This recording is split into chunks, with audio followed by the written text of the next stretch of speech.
Waalaikumsalam warahmatullahi wabarakatuh. Halo sahabat bahasa, kembali lagi bersama saya Diah di acara Siniar Sasambo dalam program Bincang Bersama Tokoh. Nah, siang ini kita sudah hadir seorang narasumber yang luar biasa. Yuk kita sapa bersama Kak Yuyun. Ya, Mbak Dia. Apa kabar Kak Yuyun? Alhamdulillah. Miu gimana kabarnya? Oh iya, kita kehadiran Alhamdulillah. Seneng nggak? Iya. Selain mengajarkan, kakak sekarang ini ya seorang pendidik di SMP 2 Praya Baradaya. Nah, Iya, betul sekali. selain mengajar, kegiatan apa lagi nih yang sedang dilakukan? Saya alhamdulillah selain mengajar, saya juga aktif sebagai relawan literasi, juga sebagai seorang pendongeng. Oh baik. Wah, literasinya berarti untuk siswa saja atau untuk umum nih Kak? Untuk siswa dan untuk umum juga. Menyenangkan ya. Iya. Nah Miu nih, Miu. Kenapa namanya Miu? Miu itu artinya me and you, saya dan kamu gitu. Wah. Artinya untuk mendekatkan saya dengan teman-teman, dengan anak-anak, dengan siapa saja. Oke, baik. Nah, pasti sahabat bahasa di rumah juga penasaran. Kenapa nih kakak berinisiatif untuk memakai boneka tangan sebagai media untuk bercerita? Kenapa ya Miu ya? Biar cepet beken. Oh, iya ya. Iya juga sih. Nah, tapi bukan itu ya tujuannya. Sebenarnya boneka tangan ini salah satu media yang bisa kita gunakan untuk mendongeng, dan saya lihat memang sangat disukai anak-anak ya. Jadi kita belum mulai cerita aja kalau sudah ada bonekanya mereka itu udah senang, sudah antusias gitu. Jadi kayak semacam menciptakan icon gitu. Jadi itu ada Kak Yuyun, ada Miu gitu. Wah, kita mau dongeng. Nah, anak-anak udah kayak tahu, dan mereka rata-rata sangat tertarik gitu, sangat excited gitu. Wah, sangat menarik ya Kak ya. Jadi dengan boneka ini bisa mengajari anak untuk mau belajar membaca, atau yang biasanya kurang membaca nanti bisa lancar membaca. Nah, ini kakak tergabung dalam sebuah komunitas tidak? Kalau komunitas literasinya ada namanya Forum Relawan Literasi NTB. Ini yang digagas oleh KNTBM, namanya Konsorsium NTB Membaca. Kalau di daerah Lombok Tengah sendiri juga ada namanya FKB, Forum Komunitas Baca Lombok Tengah. Nah, kalau untuk forum mendongengnya ada komunitas secara nasional memang gitu. Ada yang satu rumah satu pendongeng. Tapi memang bukan, ini hanya komunitas untuk kumpul-kumpul berbagi ilmu dengan sesama pendongeng saja. Kayak gitu. Oh, oke. Nah, ini kan biasanya boneka itu identik dengan anak kecil. Nah, apakah ini juga Kak Yuyun menerima misal diundang di dalam sebuah acara yang tidak semua pesertanya anak kecil nih? Gimana tuh? Sering sih malah kayak gitu. Jadi kadang pesertanya, audiensnya itu mulai dari anak-anak, dari bayi, bahkan dari sampai orang tua, sampai kalau orang Lombok bilang papu-papu gitu, nenek-nenek gitu ya. Jadi semua usia gitu. Tapi lebih sering sih ke anak-anak usia sekolah. Oke, gini Kak, berarti nah ini kan berkaitan erat dengan program literasi dari pemerintah ya. Nah, menurut Kak Yuyun nih, yang kita asli masyarakat NTB ya, menurut Kak Yuyun literasi di NTB ini untuk menggunakan media ini apakah potensial Kak? Menurut saya sangat potensial ya, karena apa? Kalau kita mengajak atau berkampanye literasi dengan hanya kita menyuruh mereka gitu, jadi kayak kurang menarik gitu. Tapi dengan kita mendongeng, kumpulkan anak-anak dengan mendongeng, kita ngajarin mereka membaca, misalnya membaca nyaring bersama Miu kayak gitu ya, tajuknya mereka itu tertarik gitu. Jadi menurut saya ini cocok sekali gitu untuk dipakai mengajak anak-anak untuk membaca. Atau gini, misalnya contoh nih yang sering saya lakukan, misalkan saya ketika ketemu dengan anak-anak, jadi ini bisa saya pakai untuk iklan membaca atau kampanye membaca buat anak-anak gitu. Misalnya kayak gini ya, Miu kok bengong? Iya nih. Kenapa? Soalnya saya mau jadi orang hebat. Lah kalau mau jadi orang hebat ya sekolah dong. Udah sekolah. Terus? Iya tapi belum jadi hebat. Nah supaya jadi orang hebat gimana dong? Ya nggak tahu. Nah kalau adik-adik mau tahu, ada caranya. Kasih tahu caranya, Miu mau coba. Caranya gimana? Ya gimana? Gimana caranya adik-adik? Miu gimana? Ya makanya saya nanya Kak. Caranya kita rajin baca buku.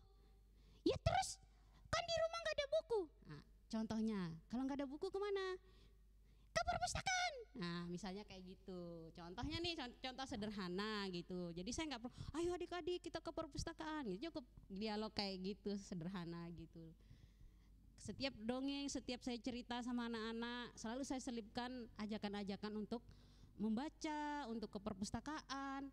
Tidak hanya dengan anak-anak, dengan ibu-ibu juga dengan bapak-bapak. Iya, jadi dengan semuanya lah. Wah, sangat menarik ya Kak ya. Dengan mendongeng pasti banyak anak-anak yang terinspirasi. Nanti mau jadi apa? Nah, dari ini panggilnya siapa sih, Dek Miu? Miu. Miu saja, berarti Miu. Iya. Oke. Miu sudah kemana saja selama ini? Maksudnya dari Indonesia yang luas ini, Miu sudah kemana saja nih? Miu sudah ke mana ya? Ke Lombok aja. Kalau yang ini ya, yang jalan-jalannya. Tapi kalau yang virtualnya, Miu sudah ke Bali, sudah ke Bogor, sudah ke Kalimantan, sudah ke Jerman juga. Wah, sampai Jerman ya? Wah, go internasional ini. Iya, Miu ya. Kayaknya bentar lagi beken nih. Wah, keren ya Kak ya. Nah, kembali lagi ke tadi literasi mengenai literasi yang sedang digalakkan oleh pemerintah ini. Nah, Kak, menurut Kak Yuyun, ada gak sih kiat-kiat agar anak-anak itu mau membaca? Membaca itu tidak susah gitu. Sebenarnya membaca itu harus menjadi kebiasaan, harus menjadi budaya. Dan menurut saya anak-anak itu paling cepat ya dengan keteladanan. Jadi di rumah ya, spesial nih buat ibu-ibu ya. Jadi nanti kalau di rumah setidaknya menyempatkan diri ada waktu bersama anak untuk membaca. Iya kan Miu ya? Iya dong, saya senang membaca karena sering diajak sama ibu. Wah gitu. Jadi setidaknya sebelum tidur ada kesempatan bersama anak 10-15 menit membaca buku bersama atau mendongeng gitu ya. Jadi kalau misalnya di rumah nggak ada buku gimana? Ya gimana? Nah, kita bisa pakai ya, sekarang bacaan itu banyak tersedia di mana-mana ya, ada namanya bacaan perpustakaan digital. Macam-macam ya, ada Let's Read, Room to Read, ada yang punyanya Ipusnas juga gitu. Jadi jangan khawatir ibu-ibu itu kekurangan bahan bacaan. Jadi kalau sudah terpola, sudah dibiasakan membaca, anak-anak lama-lama akan mencintai buku. Walaupun pada awalnya masih kecil, dari sedini mungkin masih bayi, dikenalkan dengan buku, setidaknya dia akan menikmati gambar-gambarnya dulu gitu. Nanti kalau udah terbiasa, akan mencintai buku dan akan mencintai membaca gitu. Nah, tadi kembali ke kiat-kiat ya Bu ya. Itu kan mengenai berarti kan misal seorang ibu nih. Seorang ibu yang tidak semua ibu pasti kan suka ini ya, literasi membaca semacam itu. Nah, bagaimana cara ibu ini yang awal ibu-ibu pemula, bukan ibu pemula yang jelas ya. Nah, itu bagaimana cara beliau untuk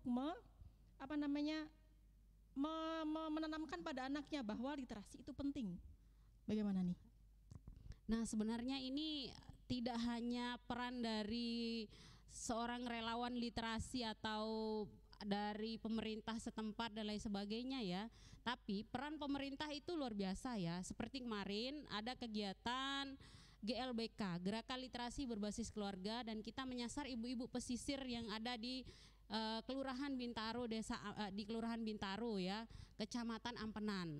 Jadi ada ibu-ibu yang katanya sudah hampir berapa puluh tahun tidak pernah membaca gitu. Iya, jadi karena memang dia kalau udah jadi ibu rumah tangga kan kerjaannya banyak, yang diurus banyak gitu. Nah, ketika memang kemarin kita berkunjung ke sana dan digerakkan oleh ibu-ibu PKK provinsi dan Kota Mataram ya yang menyelenggarakan kegiatan tersebut, diadakan selama 21 hari kerjasama dengan kantor bahasa juga gitu. Jadi waktu itu luar biasa ya kita ini. Jadi kita ngajarin gimana ibu-ibu mengajak anaknya membaca. Jadi kita itu kasih bahan-bahan bacaan yang menarik, cerita-cerita yang menarik, buku-buku yang menarik, buku cerita yang disukai anak-anak, kemudian buku-buku resep memasak, bacaan-bacaan umum. Ternyata ibu-ibu itu suka dan mereka merasakan ya setelah mereka rajin membiasakan diri membaca bersama anak. Ada yang membuat testimoni ya, merasanya awalnya anaknya tuh agak susah disuruh, susah diatur gitu katanya ya, susah diarahkan, terus sering nggak nurut gitu ya. Tapi setelah rutin selama 21 hari membaca bersama anak, ada kayak ikatan emosional bonding yang tercipta antara ibu dengan anak gitu. Ternyata kalau didongengin ada kisah-kisah teladan di cerita tersebut, di dongeng tersebut, mereka itu jadi ada perubahan perilaku antara si anak itu. Dan rasanya ibu-ibu itu menurut pengakuannya mereka ya, kayaknya kalau sehari nggak baca itu ada yang kurang gitu. Jadi itu peranan pemerintah kan luar biasa, tapi juga kalau pemerintahnya aja yang semangat gitu, tapi kalau tidak diikuti dengan ibu-ibunya juga ya percuma juga gitu. Jadi akan ada sinergi dari dua belah pihak, itu pasti bisa itu sebenarnya gitu. Makanya dari ibu untuk anak, untuk keluarga, untuk NTB, untuk Indonesia. Iya, itu semboyannya. Keren sekali ya Bu ya. Iya. Gini Kak Yuyun, berarti kan ini gerakan tadi literasi yang bersama kolaborasi dengan Kantor Bahasa Provinsi Nusa Tenggara Barat ini. Nah itu apakah hanya untuk masyarakat Lombok, sedangkan NTB itu luas? Ada Sumbawa, masih ada Bima, Dompu. Ya, betul sekali Kak Diah ya. Jadi sebenarnya ini adalah pilot project ya yang kemarin di Kelurahan Bintaro. Jadi sebelum Ramadan itu mudah-mudahan program ini karena menunjukkan hasil yang luar biasa, nanti bisa ditularkan ya, ditularkan ke desa-desa, ke kelurahan-kelurahan lain yang ada di NTB. Dan mungkin kita bisa sempurnakan lagi programnya supaya nanti hasilnya lebih maksimal kayak gitu. Kalau misal nih sahabat bahasa di rumah ada yang tertarik untuk ikut kegiatan ini, bagaimana caranya Kak? Apakah bisa? Apakah hanya orang yang ditunjuk saja atau semua bisa bergabung semacam itu? Untuk GLBK kemarin dia memang kayak program dari PKK ya. Mungkin nanti dari desanya ini yang akan mengusulkan ya, dari desanya nanti mengusulkan menghubungi PKK untuk untuk buat ayo dong kita buat pelatihan untuk ibu-ibu, pelatihan literasi untuk ibu-ibu gitu, gerakan literasi berbasis keluarga. Insya Allah bisa gitu. Tapi kalau mau ngundang saya pribadi juga bisa ya, misalnya tapi ngundangnya misalnya ada kelompok ini ya di desa ibu-ibu misalnya, saya mau dong supaya saya ada modal, ada ini untuk ngajarin anak-anak saya. Saya suka sih ngajarin anak-anak saya membaca. Saya selalu sih bacain anak-anak saya, tapi mereka cepat bosan gitu. Nah, mungkin ini belum ketemu caranya yang pas gitu supaya anak-anak itu senang dan terlibat dalam membaca itu gitu. Jadi kalau mereka dilibatkan ketika membaca interaktif gitu, mereka menikmati proses membaca itu. Jadi sebenarnya membaca itu tidak boleh dipaksa loh ya Kak ya. Jadi mereka itu, anak-anak itu harus diajarkan bagaimana menikmati kegiatan membaca itu. Iya kan Miu ya? Iya dong.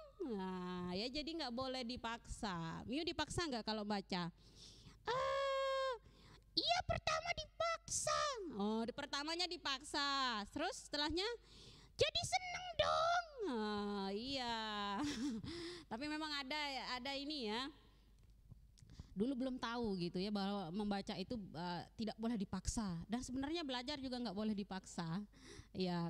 Ini menurut Ki Hajar Dewantara, bukan menurut Kak Yuyun loh ya. Jadi anak-anak itu memang harus sesuai dengan kodrat alam dan kodrat zamannya gitu. Jadi berdasarkan sifat dan bentuknya.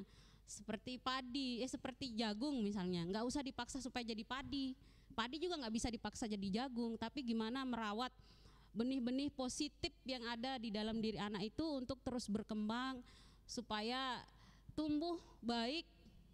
Jadi semua hal-hal yang positif itu berkembang baik sehingga menjadi manusia yang berguna dan memiliki keseimbangan cipta, rasa, karsa dan karya. Gitu katanya Ki Hajar Dewantara ya. Wah baik, gini Bu, dari ini cerita anak-anak yang literasi tersebut. Nah ada nggak nih Kak Yuyun yang cerita mengenai pengalaman Kak Yuyun selama mengikuti gerakan literasi ini keliling Pulau Lombok tadi? Adakah cerita yang menarik untuk di-share pada sahabat bahasa misal? Ada ya, banyak ya. Jadi dari pengalaman dan pengamatan saya ya selama keliling ke Pulau Lombok ini dari berbagai tempat ya, saya mengatakan bahwa anak-anak di NTB, anak-anak di Lombok ini ya, pada khususnya mereka sebenarnya tidak kekurangan minat baca ya. Tidak kekurangan, kalau pemahaman membaca kurang, iya bisa jadi. Tapi kalau minat baca, anak-anak tidak kurang. Karena apa? Ketika saya datang berkunjung ke suatu tempat, biarpun itu tempatnya pelosok ya, itu mereka itu saya bawa buku misalnya ya, saya bawa oleh-oleh buku, mereka itu rebutannya luar biasa. Saya misalnya bawa buku sama bawa permen, ya permen yang mereka duduk tertib tunggu dibagiin. Tapi kalau saya bawa buku, wah ini ada bawa buku nih satu kardus, boleh dipinjam, langsung diserbu. Saking mereka itu sebenarnya suka membaca, tapi apa yang dibaca yang nggak ada gitu. Jadi memang kemarin ada ini ya webinar tentang ini ya bersama Gol Agong ya Indonesia Krisis Buku, dan memang kita itu krisis buku. Sempat juga dialog dengan perpustakaan ini daerah kemarin, perpustakaan Provinsi NTB ya. Kita itu bukunya itu 1:50 gitu. Jadi masih kurang banget gitu. Jadi satu buku itu diantri di daftar tunggunya sampai 50 orang. Jadi memang kita bukan apa ya, gimana, udah semangat sih bacanya, udah berminat baca, yang mau dibaca enggak ada. Ada yang dibaca tapi kadang kurang sesuai. Kenapa saya katakan kurang sesuai? Buku yang cocok untuk anak, kan buku itu sebenarnya berjenjang. Anak SD cocoknya baca ini, anak SMP cocoknya baca ini, anak SMA bacaannya ini gitu kan. Nah jadi buku-buku yang pas untuk mereka itu masih kurang. Apalagi di desa-desa yang nggak punya perpustakaan. Makanya itu yang melatar belakangi tumbuhnya taman baca masyarakat yang ada di pelosok-pelosok di NTB ini yang saya kunjungi ini gitu. Jadi karena keprihatinan itu perpustakaan jauh. Kalau mau berkunjung ke kabupaten itu butuh usaha yang luar biasa mereka untuk sana, dan itu adalah bagian dari kemewahan untuk bisa berkunjung ke perpustakaan bagi anak-anak yang di pelosok. Kalau yang di kota kan enak gitu. Terus kalau kan ada perpustakaan sekolah ya. Hello. Perpustakaan sekolah itu isinya buku ini, buku-buku paket, iya. Tidak hanya di ini, tidak hanya sekolah di pelosok, sekolah di kota juga boleh dicek. Paling kalau buku-buku fiksi itu sedikit ya. Jadi kurang memadai gitu. Nah, harapan Kak Yuyun kepada pemerintah mengenai ketersediaan buku ini bagaimana? Kalau harapannya sih saya berharap ya supaya di setiap desa setidaknya ya, sebenarnya ada ya, desa itu ada perpustakaan desanya. Kalau bisa perpustakaan desanya ini dihidupkan, buku-bukunya itu diperbanyak, buku-buku bacaan untuk anak dan buku-buku umum untuk masyarakat juga kalau bisa diperbanyak gitu. Jadi apa ya, akses buku pada masyarakat terutama anak-anak ini diperbanyak, terutama buku-buku yang berjenjang sesuai dengan usia anak-anak yang pas untuk anak-anak. Tidak hanya di desa, tapi kalau bisa seperti di rumah baca, komunitas baca ini gitu, apa ya, bisa menyasar sampai ke pelosok-pelosok gitu. Karena bagi anak-anak pelosok ini buku itu adalah barang mewah. Buku itu barang mewah. Kalau HP mungkin udah banyak yang punya anak-anak di pelosok ini gitu. Dan sekarang sinyal di NTB ini hampir ya ke semua daerah gitu. Tapi mereka kalau buku itu jadi barang yang mahal, barang yang cukup bukan mahal tapi langka di daerah pelosok gitu. Jadi anak-anak enggak bisa kalau diharapkan baca tiap hari, itu yang mau dibaca enggak ada gitu, Kak. Ya, jadi ini ya kita pertama yang harus dilakukan adalah berarti menyediakan bahan bacaannya ya. Ya, akses bahan bacaan yang lebih terjangkau gitu. Itu harapan saya sih. Nah, silahkan bisa disampaikan Ibu Yuyun, siapa tahu nanti akan ada yang mau berdonasi mengenai buku ini. Oh ya, jadi kalau mau ya, jadi ini kalau misalnya teman-teman mau donasi buku, kami juga menerima donasi buku loh ya. Kemarin alhamdulillah dapat donasi buku dari kantor bahasa. Sudah kami serahkan di perpustakaan keliling Brugak Lombok Desa Bayan. Gitu ya, jadi berapa paket buku kemarin, kalau tidak salah 4 paket buku sudah kami salurkan semua. Jadi nanti kalau misalnya ada yang buku-bukunya udah nggak dibaca lagi di rumah, bisa menghubungi saya ya, bisa menghubungi saya lewat Instagram Yuyun Setiawati 45 atau di Facebook Yuyun Setiawati, nanti ada gambar saya sama Miu ya. Nah, di sana nanti bisalah ini menyampaikan, oh ini saya punya 1 gudang buku gitu. Bawa truknya untuk ngangkut, alhamdulillah gitu ya. Siap kami bantu salurkan nanti ke adik-adik di pelosok-pelosok. Wah, sangat inspiratif ya Kak ya. Banyak ilmu nih yang bisa kita bagikan mengenai literasi membaca ini ya, terutama bagi anak-anak menggunakan media ini, media boneka tangan ini. Ya. Nah, baik sahabat bahasa, wah seru banget nih bincang bersama Kak Yuyun dan Miu terutama. Oke, sebelumnya terima kasih banyak ya Kak sudah mau hadir dalam acara Siniar Sasambo. Sama-sama, makasih juga udah diundang Kak Dia. Jangan bosan-bosan ya. Bosan dong, gimana Miu, senang gak? Senang banget, sering-sering ya. Oke, baik sahabat bahasa, sekian bincang bersama tokoh hari ini. Jangan lupa untuk menyukai Siniar Sasambo di Kantor Bahasa Provinsi Nusa Tenggara Barat dan juga di Spotify Siniar Sasambo. Sampai jumpa. Wassalamualaikum warahmatullahi wabarakatuh. Nah, masih ada ya ini penutupan dari Miu. Silahkan Miu. Makasih Kak Dia. Miu mau ngajarin teman-teman nih. Kok ngajarin sih Miu? Terus apa dong? Kita mau tepuk bareng bukan ngajarin. Ya, ngasih tahu. Oke. Suaranya jangan galak-galak. Iya, ngasih tahu maksudnya Kak Yuyun. Iya, mau ngasih tahu apa sih? Kita mau tepuk literasi ya teman-teman semua. Iya, gimana caranya? Tepuk literasi. Prok prok prok. Baca buku. Prok prok prok. Banyak tahu. Prok prok prok. Banyak ilmu. Prok prok prok. Jadi hebat. Gerakannya kayak gimana? Kan gak bisa gerakannya. Emang ada gerakannya? Ada dong. Iya, ada gerakannya. Nah, nanti kita contohin gerakannya ya. Kapan? Ya nanti. Tunggu diundang lagi ya. Iya. Makasih teman-teman semua. Salam literasi. Nah Sobat Bahasa, itu tadi tayangan Siniar Sasambo edisi kali ini. Gimana? Seru kan? Nah maka dari itu Sahabat Bahasa jangan lupa untuk berlangganan kanal YouTube Kantor Bahasa Nusa Tenggara Barat. Sukai video yang kamu pilih, berikan komentar dan nyalakan lonceng pemberitahuan supaya kamu tidak ketinggalan video-video terbaru dari Kantor Bahasa Nusa Tenggara Barat.